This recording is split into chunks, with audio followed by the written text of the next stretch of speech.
Imagine this. Two friends, Jake and Ryan, both invest $10,000. 10 years later, Jake has $25,000 while Ryan has only $13,000. Same money, same time, drastically different results. Why? Because one chose stocks and the other chose bonds. Now, before you think, great, another boring finance lecture, stick with me.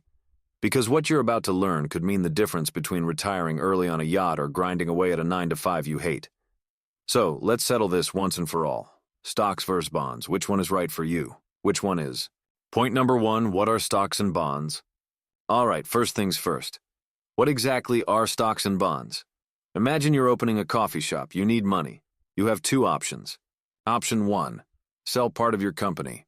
Investors give you money in exchange for a share of your business. If your shop takes off, they make a lot of money.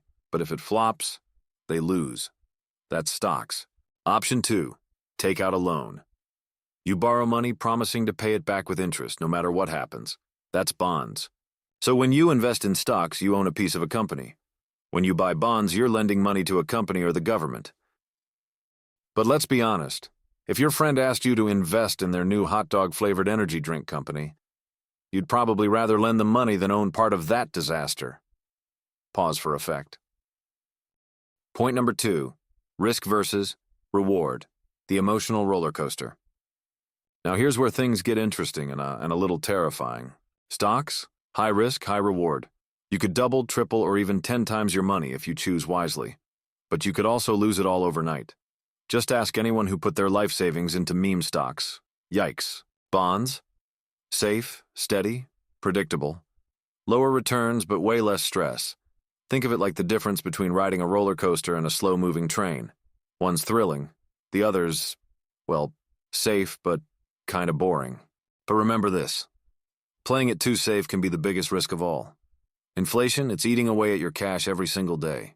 If your money isn't growing, it's dying. Point number three, which one is right for you? Okay, here's the million-dollar question. Should you invest in stocks or bonds? Let's break it down. If you're young, have time, and can stomach some risk, stocks could be your best bet. If you're closer to needing the money or hate watching your account go up and down, bonds might be the safer play. But here's the secret most people don't talk about. You don't have to choose just one. Smart investors balance both to build wealth and protect it. And speaking of protecting your wealth, even the best investments won't save you if an emergency wipes out your savings overnight. So before you invest a single dollar, there's one thing you need to have first. If you don't have an emergency fund, you're playing a dangerous game.